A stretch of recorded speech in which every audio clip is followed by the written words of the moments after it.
श्रीमद् भागवत महापुराण प्रथम स्कंद अध्याय 14। श्रीमद् भागवत महापुराण प्रथम स्कंध चतुर्दश अध्याय है। अपशकुन देखकर महाराज युधिष्ठिर का शंका करना और अर्जुन का द्वारका से लौटना। सूत जी कहते हैं, स्वजनों से मिलने के बाद पुण्य श्लोक भगवान श्री कृष्ण अब क्या करना चाहते हैं, यह जानने के लिए अर्जुन द्वारका गए हुए थे।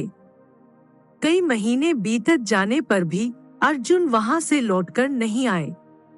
धर्मराज युधिष्ठिर को बड़े भयंकर अपशकुन दिखने लगे। उन्होंने देखा काल की गति बड़ी विकट हो गई है।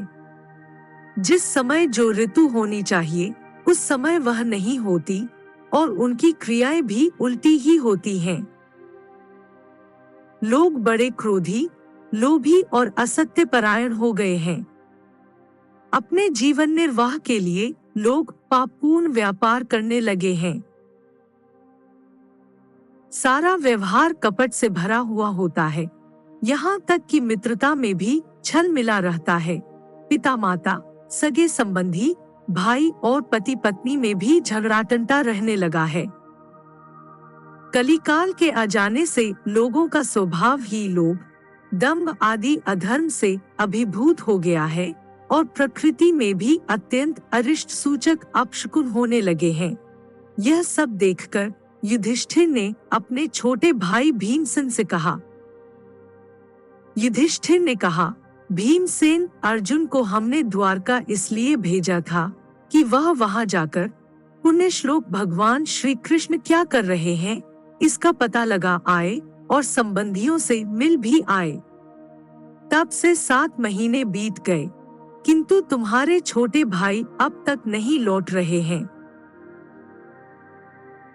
मैं ठीक ठीक यह नहीं समझ पाता हूँ कि उनके न आने का क्या कारण है।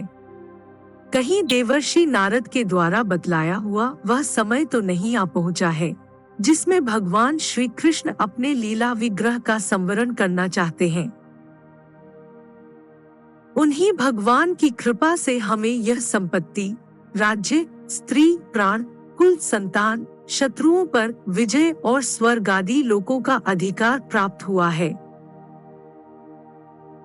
भीमसेन, तुम तो मनुष्यों में व्याघ्र के समान बलवान हो। देखो तो सही, आकाश में उल्कापात आदि, पृथ्वी में भूकंप आदि और शरीरों में रोग आदि कितने भयंकर अपशकुन हो रहे हैं।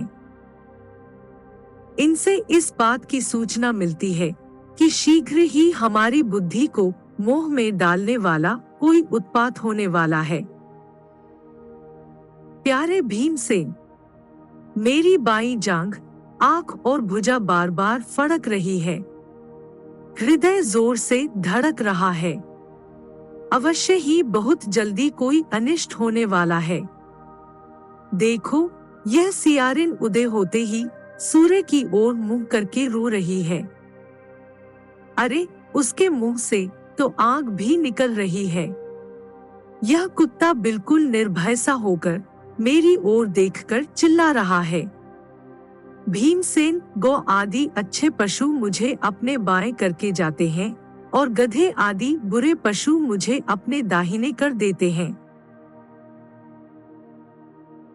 मेरे घोड़े आदि वाहन मुझे रोते हुए दिखाई देते हैं। यह मृत्यु का दूत पेदुखी, उल्लू और उसका प्रतिपक्षी कौआ रात को अपने कर्णकठोर शब्दों से मेरे मन को कपाते हुए विश्व को सूना कर देना चाहते हैं। दिशाएं धुंधली हो गई हैं। सूर्य और चंद्रमा के चारों ओर बार बार मंडल बैठते हैं। यह पृथ्वी पहाड़ों के साथ कांप उठती है। बादल बड़े जोर जोर से गरजते हैं और जहां तहां बिजली भी गिरती ही रहती है। शरीर को छेदने वाली एवं धूलि वर्षा से अंधकार फैलाने वाली आंधी चलने लगी है। बादल बड़ा डरावना दृश्य उपस्थित करके सब ओर खून बरसाते हैं। देखो, सूर्य की प्रभा मंद पड़ गई है। भूतों की घनी भीड़ में पृथ्वी और अंतरिक्ष में आग सी लगी हुई है। नदी, नद, तालाब और लोगों के मन क्षुब्ध हो रहे हैं। घी से आग नहीं जलती। यह भयंकर काल न जाने क्या करेगा। बछड़े दूध नहीं पीते, गोए दुहने नहीं देती। गौशाला में गोए आंसू बहा बहाकर रो रही हैं। बैल भी उदास हो रहे हैं। देवताओं की मूर्तियां रोसी रही हैं। उनमें से पसीना चूने लगता है और वे हिलती डोलती भी हैं। भाई, ये देश, गांव, शहर, बगीचे, खाने और आश्रम श्रीहीन और आनंद रहित हो गए हैं। पता नहीं ये हमारे किस दुहक की सूचना दे रहे हैं। इन बड़े बड़े उत्पातों को देखकर मैं तो ऐसा समझता हूँ कि निश्चय ही यह भाग्यहीना भूमि भगवान के उन चरण कमलों से, जिनका सौंदर्य तथा जिनके ध्वजा, वज्र, अंकुश आदि विलक्षण चिन्ह और किसी में भी कहीं भी नहीं है, रहित हो गई है। शौनक जी, राजा युधिष्ठिर इन भयंकर उत्पातों को देखकर मन ही मन चिंतित हो रहे थे कि द्वारका से लौटकर अर्जुन आए। युधिष्ठिर ने देखा अर्जुन इतने आतुर हो रहे हैं जितने पहले कभी नहीं देखे गए थे। मुंह लटका हुआ है, कमल सरीखे नेत्रों से आंसू बह रहे हैं और शरीर में बिल्कुल कांति नहीं है। उनको इस रूप में अपने चरणों में पड़ा देखकर युधिष्ठिर घबरा गए। देवर्षि नारद की बातें याद करके उन्होंने सुहृदों के सामने ही अर्जुन से पूछा। युधिष्ठिर ने कहा, भाई, द्वारकापुरी में हमारे स्वजन संबंधी मधु, भोज, दशारह, आरह, सात्वत, अंधक और वृषणवंशी यादव कुशल से तो हैं। हमारे माननीय नाना शूरसेन जी प्रसन्न हैं। अपने छोटे भाई सहित मामा वसुदेव जी तो कुशल पूर्वक हैं। उनकी पत्नियां हमारी मामी देवकी आदि सातों बहिनें अपने पुत्रों और बहुओं के साथ आनंद से तो हैं। जिनका पुत्र कंस बड़ा ही दुष्ट था, वे राजा उग्रसेन अपने छोटे भाई देवक के साथ जीवित तो हैं। हृदय उनके पुत्र कृतवर्मा, अक्रूर, जयंत, गद, सारण तथा शत्रुजित आदि यादव वीर सकुशल हैं। यादवों के प्रभु बलराम जी तो आनंद से हैं। वृषणवंश के सर्वश्रेष्ठ महारथी प्रद्युम्न सुख से तो हैं। युद्ध में बड़ी फुर्ती दिखलाने वाले भगवान अनिरुद्ध आनंद से हैं। सुषेण, चारुदेशन, जाम्बवती नंदन साम और अपने पुत्रों के सहित ऋषभ आदि भगवान श्री कृष्ण के अन्य सब पुत्र भी प्रसन्न हैं। भगवान श्री कृष्ण के सेवक श्रुतदेव, उद्धव आदि और दूसरे सुनंदनंद आदि प्रधान यदुवंशी, जो भगवान श्री कृष्ण और बलराम के बाहुबल से सुरक्षित हैं, सबके सब सकुशल हैं। हमसे अत्यंत प्रेम करने वाले वे लोग कभी हमारा कुशल मंगल भी पूछते हैं। भक्त वत्सल ब्राह्मण भक्त भगवान श्री कृष्ण अपने स्वजनों के साथ द्वारका की सुधर्मा सभा में सुखपूर्वक विराजते हैं। वे आदि पुरुष बलराम जी के साथ संसार के परम मंगल, परम कल्याण और उन्नति के लिए यदुवंश रूप क्षीर सागर में विराजमान हैं।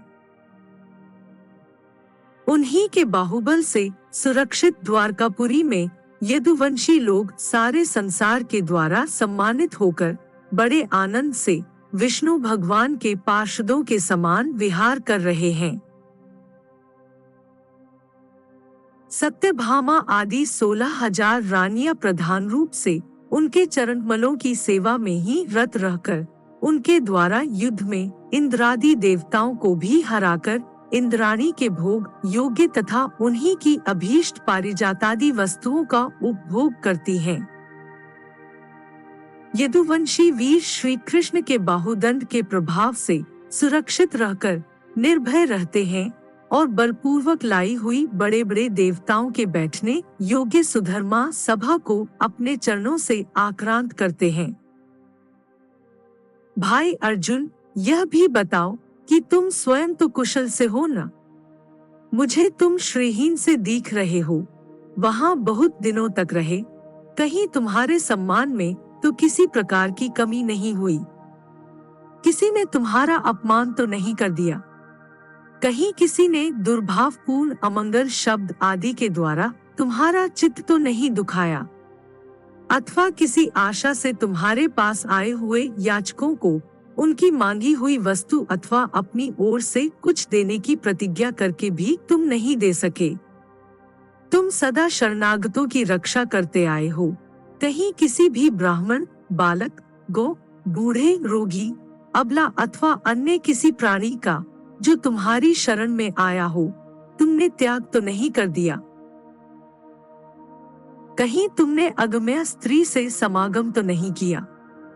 अथवा गमन करने योग्य स्त्री के साथ असत्कार पूर्वक समागम तो नहीं किया? कहीं मार्ग में अपने से छोटे अथवा बराबरी वालों से हार तो नहीं गए? अथवा भोजन कराने योग्य बालक और बूढ़ों को छोड़कर तुमने अकेले ही तो भोजन नहीं कर लिया?